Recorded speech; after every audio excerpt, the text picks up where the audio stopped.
Estamos de vuelta y presentamos a nuestros panelistas esta noche con una mirada naturalmente económica. Nos acompañan dos economistas, Óscar Landerreche, profesor de la Escuela de la FEN de la Universidad de Chile. Gracias por estar aquí, Óscar. Muy buenas noches. Gracias por la invitación. Y Rafael Berguán es economista y profesor de la Universidad de Ecoportales. Muchas gracias, Rafa, por estar aquí. Muy buenas noches. Hola, María. Hola, Óscar. Hola. Bueno, el Fondo Monetario Internacional la última semana vi que todavía no planteaba o no daba nuevos datos, pero ya había dado datos de señalar que venían tiempos muy malos. Y Cristalina, la señora Cristalina, ha dicho que pueden venir peores incluso. ¿Cuándo va a tocar fondo? ¿Cuándo los analistas, cuándo los economistas pueden prever, no cómo va a ser, pero al menos que toque fondo esto para de ahí empezar a vislumbrar una recuperación de algún tipo? No, antes que tengamos certeza con respecto al tema sanitario, porque el efecto fundamental en la economía es resultado de las decisiones que estamos tomando en el ámbito sanitario para intentar detener la epidemia, acabar con la pandemia. Así es que hay una relación uno a uno ahí. Y por lo tanto, recuerdo la entrevista que le acabas de hacer al ministro, una frase que él repitió mucho, y no lo digo como crítica, lo digo como una constatación de la realidad, y que por lo demás es una frase que uno le escucha a la gente en el mundo que se está enfrentando esto con seriedad, es decir, desde la mirada técnica, es no lo sabemos. Dicho lo anterior, el presidente del Banco Central, en una entrevista este fin de semana, habla de cifras, porque hay que recordarle a la gente que los datos de actividad se conocen con un rezago de un mes. Por lo tanto, nosotros solo sabemos lo que pasó en marzo y los primeros confinamientos partieron a mediados de marzo. Abril ya fue un mes complicado y mayo es más complicado porque tenemos a la mitad de la población casi confinada en este momento. El dato de abril se va a conocer recién para el crecimiento económico, lo que se conoce como IMASEC, recién a comienzos del próximo mes. Y la cifra que se está esperando es una caída, el rango es amplio, entre 6 y 10% en comparación con el mismo mes del año anterior. Y luego el presidente del Banco Central dice que en mayo esa cifra podría llegar a algo en torno a menos 14, menos 15%, que está por encima de las peores caídas que tuvimos en la crisis del año 82. Óscar, ¿cómo lo ves tú? A ver, yo creo que en el mundo los analistas que están mirando los efectos de esta pandemia sobre otras economías han ido cambiando en su visión. Había yo diría, cierto optimismo en términos de la famosa recuperación en B. De hecho, muchas de las políticas que se han estado implementando en muchos países, incluyendo el nuestro, son en ese sentido. 3 meses y nos recuperamos. Claro, se llaman de emergencia, son 3 meses, son 4 meses, sí, pero lo que estaba implícito detrás de la discusión era que esto era un tiempo, era una pasada de este virus y que después se iba a producir o bien una inmunización de manada, o bien iban a aparecer algún remedio, o bien la vacuna. Y lo que todos nos hemos estado dando cuenta, y en esto coincide mucha gente, es de que los tiempos que demora cada una de esas estrategias, cualquiera sea la que resulte antes, son mucho más largos de lo que pensábamos. Y por lo tanto, han ido evolucionando los pronósticos desde una recuperación más corta hacia una más larga. En el caso de Chile, hay que sumar dos cosas. Una es el efecto endógeno de nuestra economía, o sea, el hecho de que uno paraliza la economía. Eso le genera una paralización de los mecanismos de flujo de pago a las empresas. Muchas empresas, por mucha ayuda que tú les des, van a entrar con dificultades muy serias y algunas van a quebrar. Eso es inevitable. Pero a eso hay que sumarle que Chile es una economía tremendamente abierta, ¿no es cierto? Algunos de nuestros sectores económicos que son quizá menos afectados por esto, como podría ser, por ejemplo, la agricultura, las forestales, que pueden operar con medidas sanitarias relativamente bien para efectos de producción. Bueno, eso es lo que pueden producir, pero si la demanda internacional se deprime debido a los efectos financieros y económicos en algunos de nuestros mercados objetivos, digamos, de nuestros clientes, eso también nos afecta. Entonces yo creo que ahí hemos ido evolucionando en general en la comunidad de economistas, gente que está viendo esto, tanto acá como en el extranjero. Esto va a ser un poquito más largo, más complicado. Rafa, sí, perdón. Sí, no, iba a agregar para complementar lo que dice Óscar. Bueno, en general se ríen de los economistas y dicen que no somos buenos para hacer proyecciones. Ustedes saben, la definición de un economista es el que explica mañana por qué lo que proyectó ayer no ocurrió hoy. Esa es una de las tantas definiciones que hay. Por lo tanto, esto siempre es complicado. Pero en este contexto, quiero decir, es particularmente complicado porque esta es, como han dicho todos, una crisis muy única. Es muy única por la profundidad de la caída. O sea, estamos hablando de que hay que remontarse al 82 en Chile, lejos del 2009 y la crisis subprime, el 82, para acercarse a algo, y estamos recién en el comienzo, por la amplitud, es decir, a los sectores que llega, es mucho más amplia que lo que típicamente afectaba a las crisis anteriores.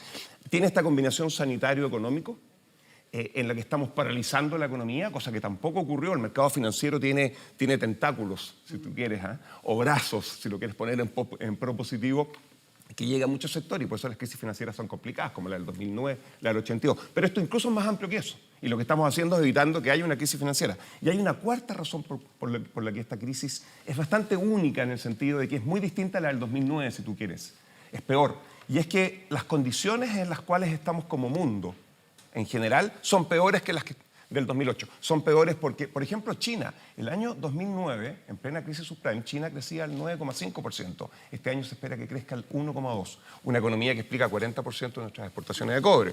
Ya, China, la deuda en el mundo hoy día es más alta que lo que era el año 2008. Nosotros nos dimos el lujo, entre comillas, con Andrés Velasco, el ministro de Hacienda, de expandir el gasto el año 2009-2010, 16%. Hoy día estamos en el medio de una crisis más profunda hablando de expansiones menores, porque tenemos más deuda y es parte de la discusión. Las tasas están en 0%. Entonces, el mundo hoy día es un lugar más frágil que lo que fue el 2009 y la crisis es más compleja que la que tuvimos el 2009. Rafa menciona un concepto que estuvo toda esta semana en la discusión, la deuda. Chile, la capacidad de deuda que no tiene, no se quiere endeudar. Y el ministro de Briones estuvo en el centro de la discusión. Cuando se votó, se aprobó finalmente el ingreso familiar de emergencia. La oposición aprobó porque si no, no iba a haber bono, pero diciendo que era muy corto, que el gobierno no se metía la mano al bolsillo, que había más espacio para endeudarse, más espacio para poner plata, para llegar a los 80.000 pesos mensual por lo menos por persona, y el gobierno dijo no, el ministro dijo tengo que mirar para más adelante, tengo que guardar porque no sabemos cuánto dura esta crisis. Ahí se produjo una disyuntiva. ¿Por dónde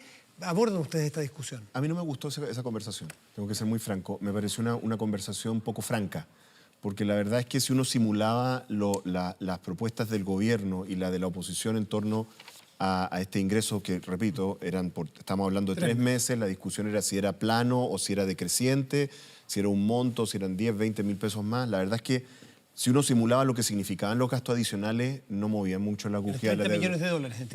No movía mucho la aguja de la deuda externa. Entonces, lo que ocurre es que en la política a veces se producen estos procesos como de representación ideológica. O sea que yo tengo que mostrarme como responsable financieramente para que el empresariado me respalde, o yo tengo que mostrarme como que soy más generoso para que me respalde, no sé, la izquierda o algo por el estilo.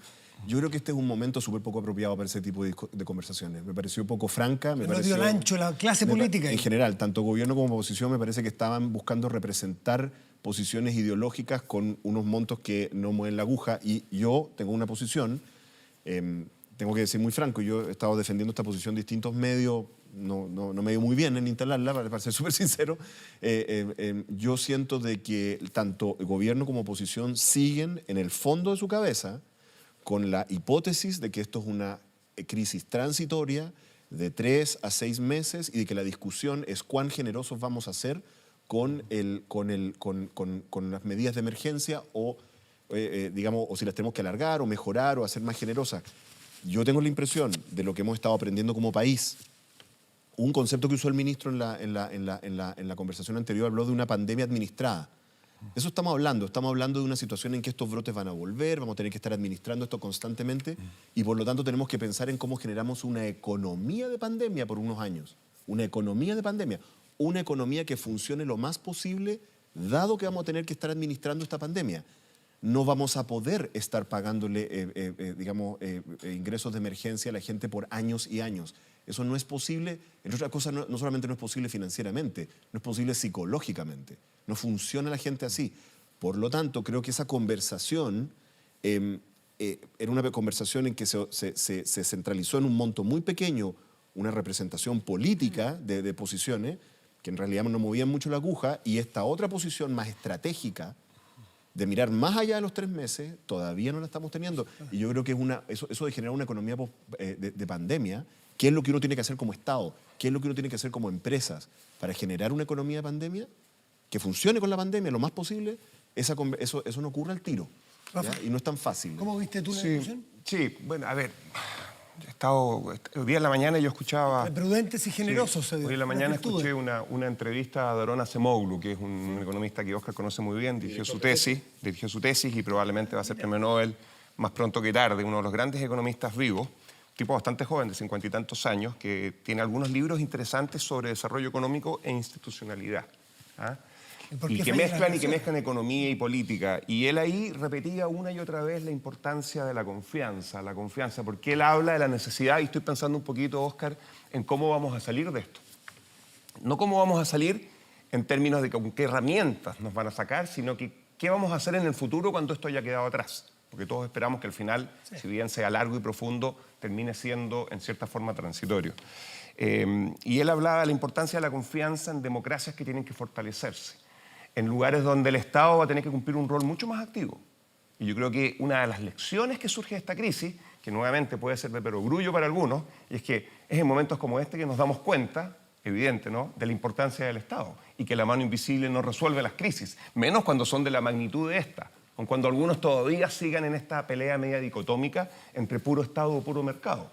Lo que tiene que venir es una economía que tiene que seguir siendo global en el sentido positivo, para que todos los efectos beneficiosos que ha generado sacando de la pobreza a millones y millones de personas, como nunca habíamos visto en la Tierra, desde que los seres humanos la poblamos, sigan ahí, pero al mismo tiempo nos hagamos cargo de otros desafíos que tienen que ver, entre muchas otras cosas, con el tema del calentamiento global, por ejemplo. Entonces, en ese contexto, tenemos que fortalecer la globalización entendida como una globalización inteligente, pero eso requiere que el mercado siga cumpliendo un rol que va a ser fundamental, pero también fortalecer el Estado, pero fortalecerlo de una forma tal que le permita hacer mejor porque yo creo que si algo hemos aprendido, lamentablemente, durante estos últimos 2 meses, y este no es un comentario sobre Chile, es un comentario sobre el mundo, es cuán frágil es la institucionalidad pública en el mundo, cuán frágil es el Estado en el mundo. Pensemos, perdón, Matías, última línea.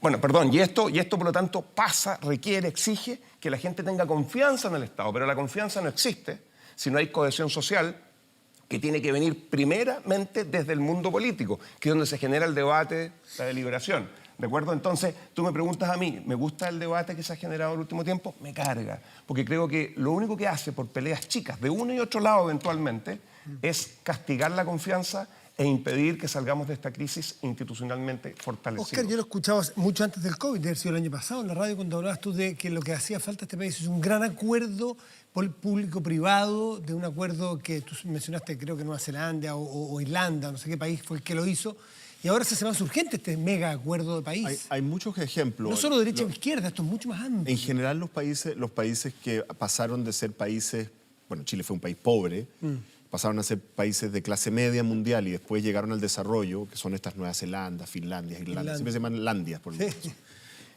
O Corea, Taiwán, esa tienen distintos nombres. En general son países en que se han construido acuerdos políticos público-privados y con los sindicatos. ¿Ah? Aquí todavía en nuestro país estamos viviendo esto como en un conflicto entre esas distintas partes, ¿ya?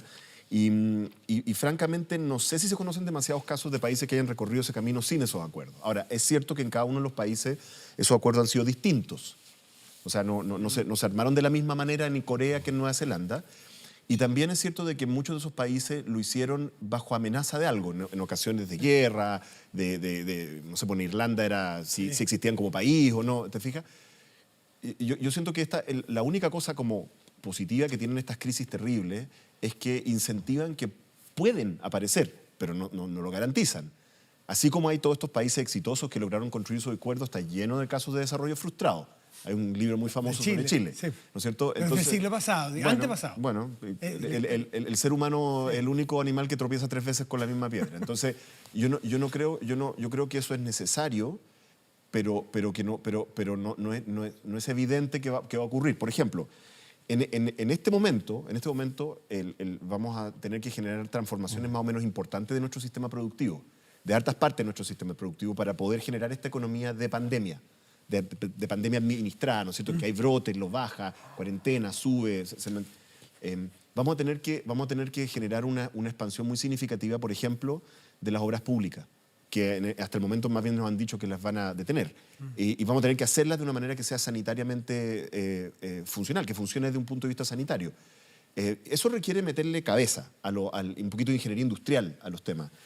Probablemente vamos a tener que incentivar que la expansión que estamos viendo de los sistemas de delivery, ¿no? Que muchas empresas están y gente está tenga que ser mucho más rápida y mucho más universal, que probablemente hay mejor cobertura de esos delivery en los barrios altos y con mayores ingresos que en las poblaciones, ¿no es cierto? Entonces tenemos que generar una expansión importante. En este momento el Reino Unido acaba de completar, no sé si completaron, pero acaban de completar algo así como 70.000 personas que han reclutado para su sistema de trazabilidad y contacto. Esas son personas que tú las empleas, es empleo público para mantener un sistema de trazabilidad y contacto que le reduzca los costos a las empresas de hacer todo este tipo de cosas. Entonces, de lo que estamos hablando es de un conjunto de cosas en que el Estado tiene que tomar ciertas opciones estratégicas, las tiene que hacer con las empresas, las tiene que hacer con colaboración de los sindicatos y de las comunidades. Eso está un poquito es diferente de la manera en que nos hemos estado relacionando últimamente entre público y privado. Yo creo que esa mirada, o sea, sin esa mirada no vamos a salir adelante. Claro, Rafa, dame la vuelta, que tengo que ir urgente una pausa, pero volvemos aquí en Estado Nacional. Sí, estábamos hablando de que en algunos años más tengamos un fortalecimiento de la institucionalidad del Estado, digámoslo así, sin temor. Pero cuidado, no nos confundamos. Yo al menos lo que estoy diciendo no es que tenemos que avanzar, obviamente, hacia una mayor concentración del poder, que signifique, por ejemplo, que nos movamos a estados más autoritarios, que puedan controlarnos más y a través de acceso a información poder tomar decisiones que al final típicamente terminan castigando más que beneficiando lo público. Pero tampoco podemos avanzar hacia una concentración de poder en lo corporativo. No vamos a dejar que Google entonces se haga cargo de nuestros desafíos. Aquí yo creo que lo que tiene que pasar, aunque suene medio obvio decirlo, es que fortalecer el Estado y fortalecer el mercado al mismo tiempo va a exigir, por ejemplo, que de esta crisis salgamos con una red de protección social que sea mucho más fuerte que la que hemos tenido. Y esto hay que pensarlo no solo a nivel país, yo creo que es un problema a nivel global.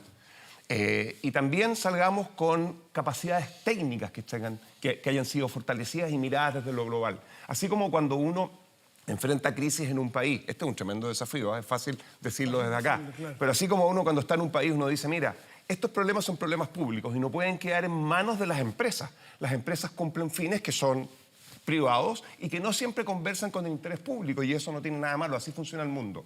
Por lo tanto, es el Estado el que tiene que resguardar que lo público, ¿no es cierto?, se cuide. Bueno, aquí pasa algo parecido, pero ampliado. Ahora lo público va más allá de Chile. Lo público tiene que ver con el problema sanitario a nivel global.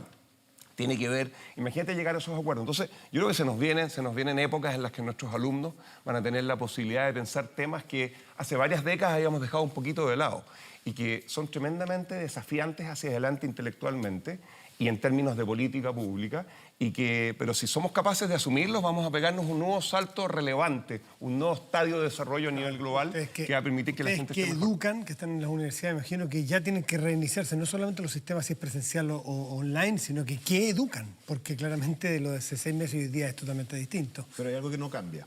Hay algo que no cambia y es que los países, las ciudades, las comunidades humanas se mueven. Claro, se mueven por señales económicas, se mueven por señales políticas, pero por sobre todo se mueven por narrativas de progreso y de salida. O sea, los países que son exitosos en enfrentar crisis lo son cuando sus líderes son capaces de decir, este es el problema que tenemos, estas son todas las cosas que vamos a tener que hacer por la emergencia, pero este es el camino que vamos a seguir todos para construir una salida. Yo creo que pronto el liderazgo político de este país tiene que girar desde esta posición centrada en la emergencia, controlar un poco ciertos exabruptos de histeria que hemos visto y transitar hacia una narrativa en que todos colaboramos en cómo construimos esa economía de la pandemia. Casi con un sí y un no, porque nos tenemos que ir. Sí. El futuro con un proceso constituyente probable, depende de una elección, de un plebiscito, ¿ustedes lo ven como, frente a lo que ustedes mismos han planteado, un gran riesgo o una gran oportunidad? Óscar, casi con alternativa. O sea, creo que está en la Constitución, es inevitable. No, más allá de eso, es como, ¿qué te pasa a ti en tu sensación? Yo creo que la historia nos muestra de que en general los problemas sociales y culturales y políticos son empeorados por este tipo de crisis y por lo tanto los mismos problemas que teníamos los vamos a tener que enfrentar con mayor urgencia. Y uno de los instrumentos que nos habíamos dado es el proceso de reforma constitucional, por lo tanto no creo que sea evadible. No dije evadible, no. Sí, va a ser si es que la ciudadanía lo quiere. Pregunté si es una gran oportunidad o un gran riesgo. Es una necesidad. Una necesidad. Déjame decir a mí dos cosas. Déjame decir que primero es una tremenda y necesaria, incluso previo no solo al COVID, previo al 18 de octubre, es una tremenda oportunidad para el país, pero también quiero decir que es una oportunidad para los políticos, para que se desenvuelvan con altura de miras en este proceso, contribuyan al mismo y ayuden entonces a generar la confianza que yo mencionaba antes para que podamos volver nuevamente como país a tener la cohesión social necesaria que nos permita avanzar hacia políticas que permitan que desde lo público seamos un mejor país. Rafael Berguano, Oscar Anderrechi, les quiero agradecer a los dos por haber estado aquí esta noche y a ustedes por acompañarnos desde su casa.